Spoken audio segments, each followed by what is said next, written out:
What's good with y'all, man? It's the God. Much love, much infinite evolution, much infinite quantum abundance to all. Right here, man. Shout out to the Draymond Green Show with Baron Davis. I'm gonna put the ad to their channel in the comments below. Right here. Let's just get straight to it. Ain't no more talking.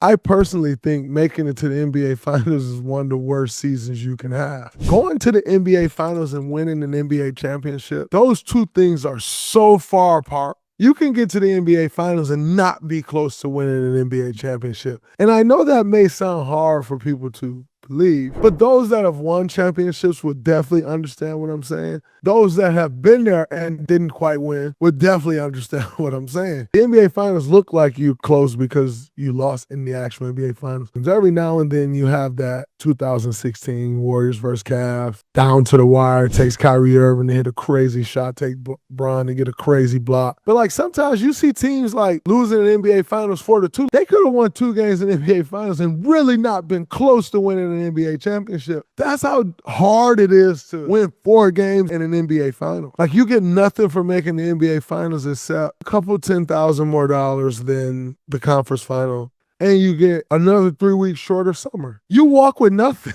Like the team go on and celebrate and have this incredible summer. You're kind of left stuck there trying to figure out, were we really close? Do we need to run it back with this team? What's the tweak we need to make? Only some GMs are smart enough to figure out like, yeah, we were there, but we really weren't there. Yeah, making it to the finals is great. But if you don't win it, it's almost worse. Like you might as well have lost in the first round.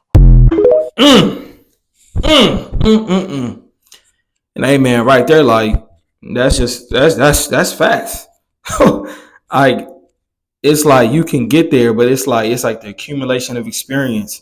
What have you done up to this point? Why did we lose? And it's like the narrative is, well, you got there, so you did a good job. And like, oh yeah, it's fire to get there, but like depending on where you are in your career, like you said, like you get in there and you lose, and it's like, were we really as close as we thought we were just because we got there? Were we really as close to winning just because we got there? And sometimes that's not, and most of the time that's not always true. So it's just like that's why like getting there and winning is just so valuable, and it weighs so much because you have players that go seasons and some players never make it. You have players that make it and never get back. You have players that make it and make it one more time. That's why like Dirk's championships in 2011, on top of the gauntlet he went through in the first 3 rounds, sleeping Kobe Bryant and defending champion Lakers, and they were coming off a back-to-back championship, beating LaMarcus Aldridge and that Portland team in 2011. I think it was in the first round. Then ultimately beating the KD and Russ and that young KD, Russ, James Harden team, that super talented team. Then ultimately in the NBA Finals beating Dwayne Wade and LeBron James. And it's not just that makes it so like heralded as a championship and a run.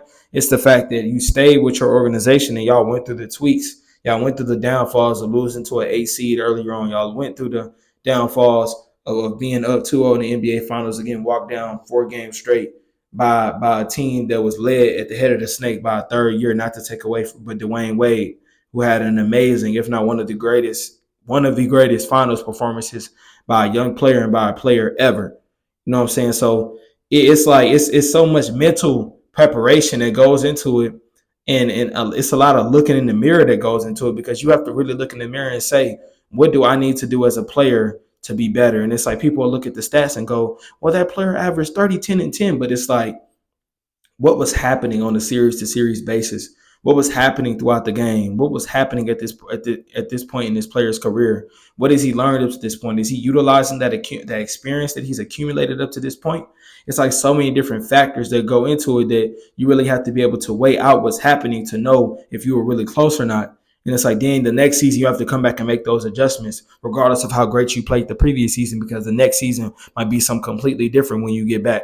So it's like, it's just so much that goes into it. And that's why winning is just like, it's just so wild, because like you said, it's just so tough to win 4 games in the NBA Finals, because you have to be able to be adaptable to the possessions and stay in the moment, regardless of whatever happens, and just do everything that you possibly can to win those games.